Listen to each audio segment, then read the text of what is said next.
3D force system पर हमारी गुफ्तगू अभी जारी है। अपने इस लेक्चर में हम मोमेंट कैलकुलेट करने का एक प्रॉब्लम हल करेंगे। मैं प्रॉब्लम की स्टेटमेंट पढ़ता हूँ और उसके बाद उसको फिगर पर एक्सप्लेन भी करूँगा। A space shuttle orbiter is subjected to thrust from 5 of the engines of its reaction control system. 4 of the forces are shown in the figure. The fifth is an 850 Newton upward thrust at right rear, symmetric to the 850 Newton thrust shown on the left rear. Compute the moment of these forces about point G and show that the forces have the same moment about all points. अब हम figure पर आते हैं। ये हमारी shuttle है, ये इसका फ्रंट है, ये इसका रियर है, ये पॉइंट जी जो है ये सी जी है और हमारे एक्सिस सिस्टम का ये ओरिजिन भी है। एक्स एक्सिस ये है जो फॉरवर्ड डायरेक्शन में है, वाई एक्सिस जो है वो राइट पर है और जी एक्सिस जो है वो डाउनवर्ड पॉजिटिव है। मुख्तलिफ डिस्टेंसेस यहाँ पर मेंशन हुए हैं जो आपके सामने हैं। 5 इंजनों में से 4 इंजनों की फोर्सेस यहाँ पे नज़र आ रही हैं।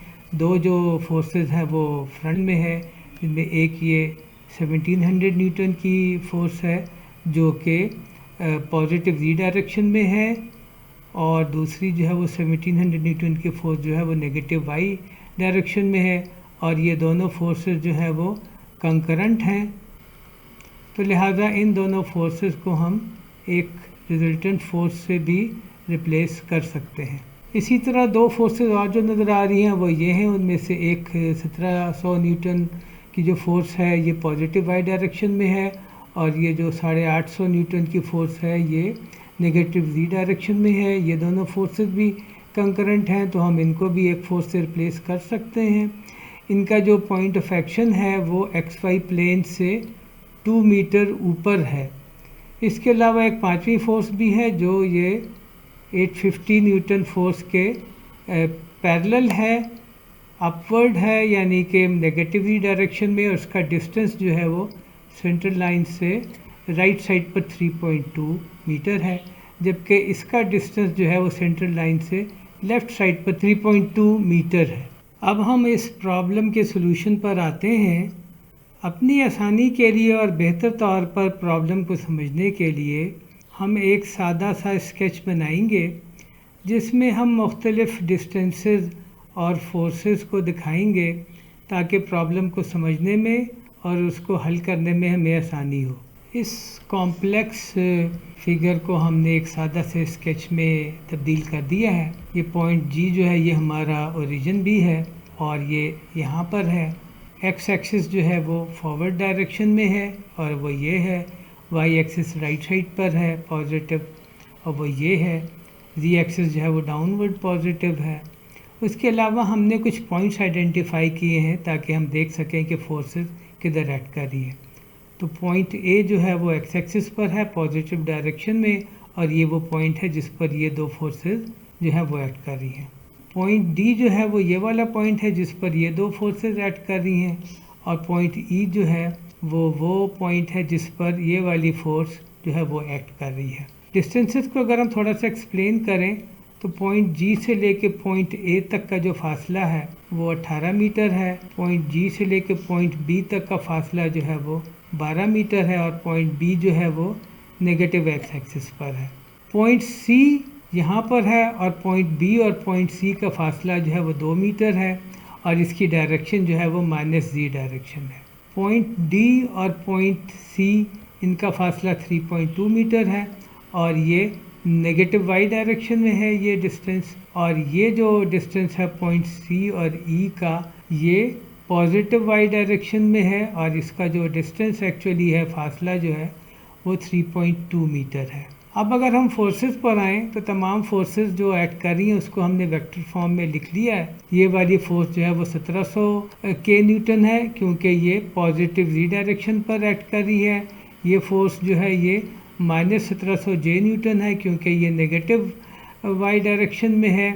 ये फोर्स जो है ये 1700 जे न्यूटन है क्योंकि ये पॉजिटिव वाई डायरेक्शन में है। ये फोर्स जो है ये -850 किलो न्यूटन है और ये फोर्स भी -850 किलो न्यूटन है क्योंकि ये दोनों फोर्सेस जो है ये नेगेटिव z डायरेक्शन में एक्ट कर रही हैं। तो यूँ हमने तमाम डिस्टेंसेस और तमाम फोर्सेस जो हैं वो आइडेंटिफाई कर ली हैं अपने स्केच पर, और फोर्सेस को हमने वेक्टर फॉर्म में भी लिख लिया है। आगे पढ़ने से पहले मैं ये तो बताता चलूँ कि ये दो फोर्सेस चूँकि कंकरेंट हैं तो हम इसको एक फोर्स से हम चेंज कर सकेंगे।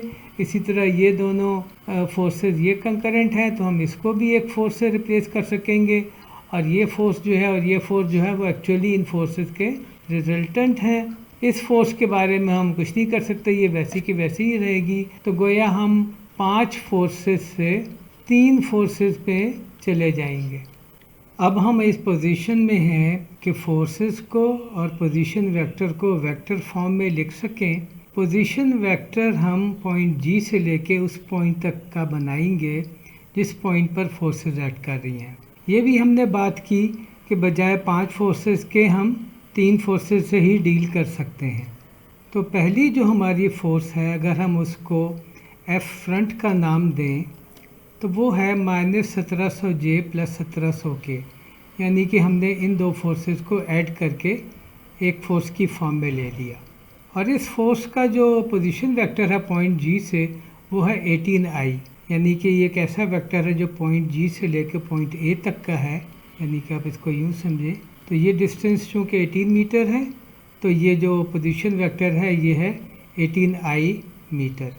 इसी तरह अगर हम दूसरी फोर्स जो है उसको हम फोर्स रियर लेफ्ट का नाम दें तो वो ये यहाँ पर होगी, और इसको भी हमने इन दोनों फोर्सेस को ऐड करके हमने इस फोर्स को लिखा है। तो ये फोर्स होगी 1700J - 850K, और इस पॉइंट का जो पोजीशन वेक्टर होगा पॉइंट G से वो होगा -12I, यानी कि ये डिस्टेंस, -3.2J यानी कि ये डिस्टेंस, -2K यानी कि ये डिस्टेंस। तीसरी फोर्स जो है वो है फोर्स रियर राइट, यानी कि ये वाली फोर्स। ये एक ही फोर्स है, ये दो फोर्सेस को जमा करके नहीं लिखी गई। तो ये है -850K न्यूटन, और इसका जो पोजीशन वेक्टर है वो इस पोजीशन वेक्टर के जैसा ही है। फ़र्क ये है कि यहाँ पर जो J कंपोनेंट है वो पॉजिटिव है, यहाँ पर जो J कंपोनेंट था वो नेगेटिव था। तो अब हमने तमाम फोर्सेस जो एक्ट कर रही हैं और उनके जो पोजीशन वेक्टर पॉइंट G से हैं वो हमने आइडेंटिफाई कर लिए हैं और लिख लिए हैं। और अब हम मोमेंट कैलकुलेट करेंगे पॉइंट G के गिर्द इन तीनों फोर्सेस की वजह से। मोमेंट कैलकुलेट करने के लिए हम क्रॉस प्रोडक्ट का सहारा लेंगे, यानी कि हम R क्रॉस F करेंगे। तो हमने तमाम R और F जो है वो आइडेंटिफाई किए हुए हैं। R जैसे कि ये फ्रंट वाला जो है वो 18I है और उसका रिस्पेक्टिव F जो है वो ये है। इसी तरह रियर का लेफ्ट R ये है, फोर्स ये है, रियर का राइट R ये है और फोर्स ये है। तो अगर हमने मोमेंट लेनी हो पॉइंट G के गिर्द तो वो बेसिकली होगी R front cross F front plus R rear left cross F rear, ये दूसरा हो गया मोमेंट की कंट्रीब्यूशन का part, plus R rear right cross F rear right, ये तीसरा पार्ट हो गया मोमेंट की कंट्रीब्यूशन का। तो हम ये तीनों जब एक्शन कर लेंगे तो फिर हमें मोमेंट मिल जाएगी पॉइंट G के गिर्द इन तीनों फोर्सेस की वजह से। तो हम डिटर्मिनेंट का इस्तेमाल करेंगे। तो पहली जो रो होगी वो IJK होगी तीनों में, अगली रो जो होगी वो R की होगी। तो हम रिस्पेक्टिव R जो है उसके XYZ कंपोनेंट दूसरी रो में लिखेंगे, और तीसरी रो जो होगी वो फोर्सेस की होगी जिसमें हम उसके तीनों कंपोनेंट लिखेंगे। तो अगर हम ये रिस्पेक्टिव नंबर वगैरह इसमें सब्स्टिट्यूट करें, जैसे कि ये है, ये हैं, ये हैं, ये सारे जो हैं यहाँ से आए हैं। फिर अगर हम फोर्स का मामला देखें तो थर्ड रो में जो फोर्स के कंपोनेंट है वो होंगे। तो ये जो है ये यहाँ से आया है, ये जो है ये यहाँ से आया है, और ये जो रो है वो यहाँ से आया है। और अगर हम ये क्रॉस प्रोडक्ट करें तो जो मोमेंट होगी पॉइंट G पर वेक्टर फॉर्म में वो होगी 3400I - 51,000J - 51,000K Newton metre. और अगर हम इसको स्केलर में लिखना चाहें तो उसकी वैल्यू होगी 17,205 न्यूटन मीटर। तो ये वो वैल्यू है मोमेंट की जो कि पॉइंट G पर होगी, इन तमाम फोर्सेस की वजह से। तो ये पार्ट गोया हमने सॉल्व कर लिया। इस प्रॉब्लम का आखिरी पार्ट ये था कि कैलकुलेशन मोमेंट की तो पॉइंट जी पर हुई है, मगर हर पॉइंट पर वो मोमेंट वही होगी, चाहे हम यहाँ पर मोमेंट कैलकुलेट करें, यहाँ पे करें, यहाँ पे करें, यहाँ भी करें, जहाँ भी करें वो मोमेंट की वैल्यू सेम आएगी। वो हम इस तरह दिखा सकते हैं कि ये बात दुरुस्त है कि अगर हम जो है ये दिखा सकें कि ये तमाम फोर्सेस जो हैं ये मिलके कपल बना रही हैं। तो अगर आप इस फोर्स को देखें और इस फोर्स को देखें, ये दोनों फोर्सेस जो हैं ये वाई डायरेक्शन में है, ये वाली फोर्स जो है ये नेगेटिव वाई डायरेक्शन में है, ये फोर्स जो है पॉजिटिव वाई डायरेक्शन में है, और इनके दरमियान एक फासला है। तो गोया कि ये दोनों फोर्सेस जो हैं ये एक कपल बना रही हैं। इसी तरह अगर आप इस फोर्स को देखें और इन दोनों फोर्सेस को जमा करें, इन दोनों फोर्सेस को जब आप जमा करेंगे तो ये एक यहाँ पर फोर्स आ जाएगी, उसकी वैल्यू होगी 1700 न्यूटन। तो गोया ये फोर्स और ये फोर्स ये मिलके भी एक कपल बना रही हैं। ये जो है ये एक्ट कर रही है नेगेटिव जी डायरेक्शन में और ये एक्ट कर रही है पॉजिटिव जी डायरेक्शन में, और इनके दरमियान एक फासला है। तो गोया के ये भी एक कपल है। तो तमाम फोर्सेस कंज्यूम हो गई, कोई और फोर्स इसमें अभी आउटस्टैंडिंग नहीं है। तो गोया कि जो भी मोमेंट है वो एक्चुअली मोमेंट नहीं है बल्कि कपल है। तो कपल जब ये साबित हो गया कि ये कपल है तो वो हम जहाँ मर्ज़ी कैलकुलेट करें उसकी वैल्यू सेम होगी। तो गोया मोमेंट जो है वो पॉइंट जी पर ली जाए या किसी भी और पॉइंट पर ली जाए उसकी वैल्यू सेम होगी। तो ये दूसरा पार्ट भी हमने फिर सॉल्व कर लिया। उम्मीद है आपको ये लेक्चर पसंद आया होगा। बहुत बहुत शुक्रिया।